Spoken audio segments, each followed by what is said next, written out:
नमस्कार फ्रेंड्स, आपका मेरे YouTube channel health talk with doctor Manish में स्वागत है।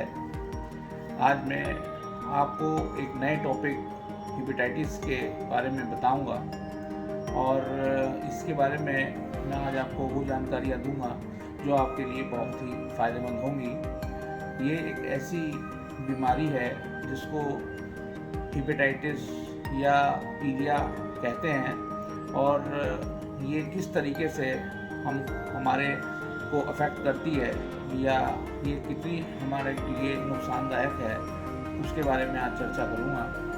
तो आप इसके लिए ध्यान से आप ये सारी जानकारियाँ सुनिए और समझिए, ये आपको बहुत फ़ायदेमंद होने वाली हैं। हेपेटाइटिस यानी पीलिया या जॉइंटिस भी कहते हैं, ये 4 तरीके का होता है। हेपेटाइटिस ए, हेपेटाइटिस बी, सी और ई। जो ए और ई हेपेटाइटिस होता है वो जनरली पानी से फैलने वाला वायरल बीमारी है। इसका जो वायरस होता है वो पानी के माध्यम से हमारी बॉडी में प्रवेश करता है।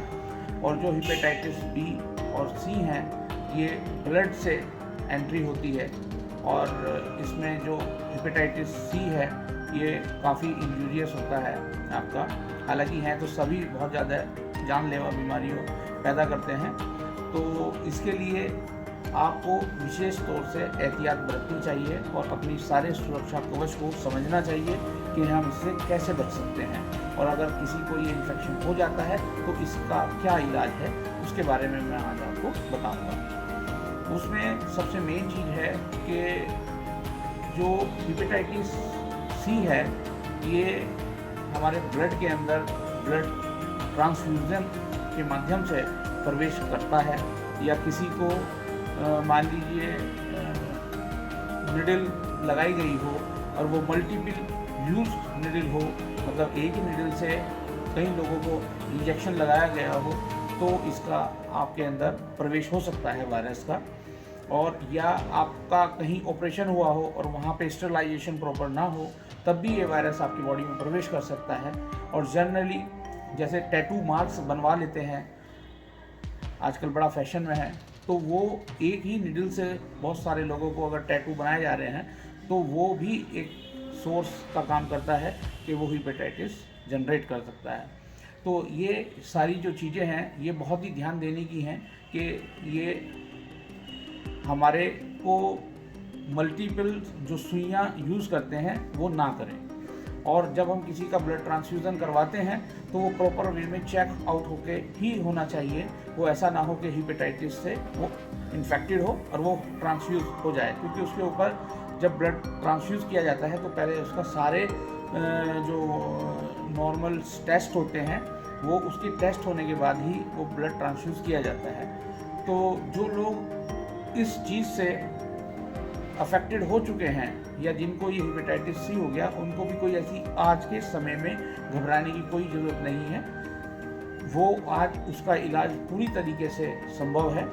और इसमें होता क्या है कि ये सबसे पहले 1999 में इस वायरस के बारे में पता चला। तो ये एक तरह का एक आरएनए वायरस होता है जो हमारे बॉडी के अंदर जब ब्लड के माध्यम से प्रवेश करता है तो ये हमारे लीवर, और जैसे ये आरएनए हमारे ब्लड के थ्रू पहुंच जाता है तो ये सबसे पहले लीवर पे अटैक करता है, जहां से हेपेटाइटिस की शुरुआत होती है, जिसको जॉइंटिस कहते हैं। तो सबसे पहले तो मैं ये बताना चाहूँगा, अगर किसी व्यक्ति का SGPT SGOT बढ़ा हुआ होता है तो उसके लिए सबसे पहले आपको एक साथ में हेपेटाइटिस सी का भी टेस्ट करवाना चाहिए, क्योंकि ये एक साइलेंट जो है ब्लड के अंदर पड़ा रहता है वायरस, तो व्यक्ति को पता ही नहीं होता कि उसको हेपेटाइटिस सी का इन्फेक्शन है। तो अगर किसी का SGPT SGOT बढ़ा है तो उसमें एक हेपेटाइटिस सी का ज़रूर टेस्ट करवाना चाहिए।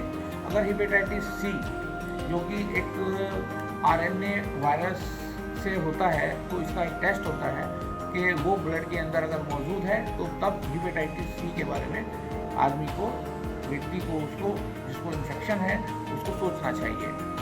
और अगर ये इन्फेक्शंस उसको हो गया है हेपेटाइटिस सी का, तो उसके बाद उसको अगर ज़रूरत है तो उसकी वजह से चूँकि लीवर का इन्वॉल्वमेंट हो चुका होता है, अगर उसको ज़्यादा शिकायत हो तो उसके लिए फिर उसका अल्ट्रासाउंड या फाइब्रो स्कैन या सीटी स्कैन और एंडोस्कोपी भी की जाती है अगर लीवर में ज़्यादा डैमेज हो गया हो।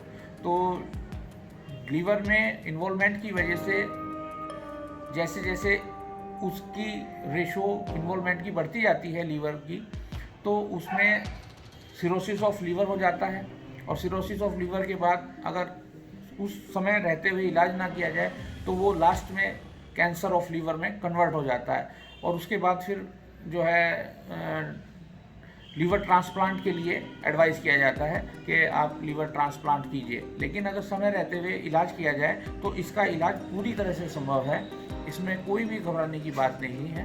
क्योंकि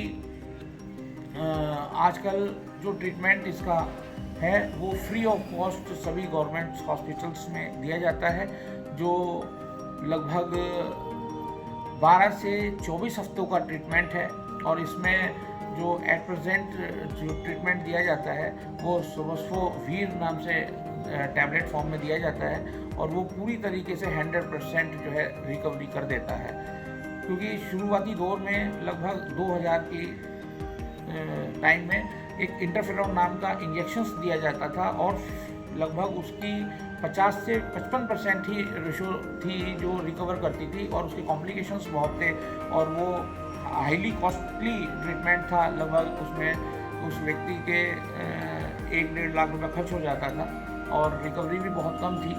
उसके बाद जो है एक DAA नाम से ट्रीटमेंट दिया गया, जो सन 2000 लगभग 12-13 में आया। तो उसमें डायरेक्ट एक्टिंग्स जो है एंटीवायरल थेरेपी दी जाती थी। लेकिन इसके बाद भी जो अब जो ट्रीटमेंट है एट प्रेजेंट वो बहुत ही ज़्यादा मतलब इफ़ेक्टिव है, और उसमें 100% जो है रिकवरी हो जाती है। तो ये तो एक जो तरीका है हमारा मेडिसिन देने का, ये तो ठीक है, जो लोग जो है इससे सफ़र कर रहे हैं वो ट्रीटमेंट लेके ठीक हो सकते हैं। लेकिन इससे भी ज़्यादा जो ज़रूरी है, मैं आपको बताना चाहूँगा कि इसका हमें बचाव, इसका सबसे ज़रूरी है कि जो हमें करना चाहिए और उसकी तरफ हमें ध्यान देना चाहिए। इसमें जो 4 महत्वपूर्ण बातें हैं कि हमें मल्टीपल सिरिंज को यूज़ नहीं करना चाहिए, और डिस्पोजेबल सिरिंज यूज़ करनी चाहिए, और जो अनप्रोटेक्टेड सेक्स है उसकी तरफ ध्यान देना चाहिए कि हमें कभी भी जो है ऐसा ना करें जो ब्लड हम ट्रांसफ्यूज़ कर रहे हैं तो वो ट्रांसफ्यूज़न जो है बिना जांच के ही ब्लड को ट्रांसफ्यूज़ कर दिया जाए, ऐसा बिल्कुल नहीं होना चाहिए। उसका प्रॉपर वे में चेक होकर ही ब्लड को ट्रांसफ्यूज़ करना चाहिए। या जो टैटू मार्क्स हैं जो एक ही नीडल से जनरली बनवा लेते हैं, और वो भी इसका स्प्रेडिंग ऑफ हेपेटाइटिस सी का बहुत बड़ा कारण बन जाता है। तो इन सब चीज़ों को ध्यान में रखते हुए जो है आपको ये बातें ध्यान देनी चाहिए। ये आपकी सुरक्षा के लिए बहुत ज़्यादा ज़रूरी है, और मेरी ये वीडियो आपके लिए बहुत फ़ायदेमंद होगी, ये सोचते हुए मैंने इस पे वीडियो बनाना का विचार किया। और आप इस वीडियो को लाइक करें, शेयर करें, और इसका बहुत फ़ायदा उठाएं। और एक नई वीडियो के साथ फिर हाजिर होऊंगा। तब तक के लिए नमस्कार, थैंक यू, बाय बाय।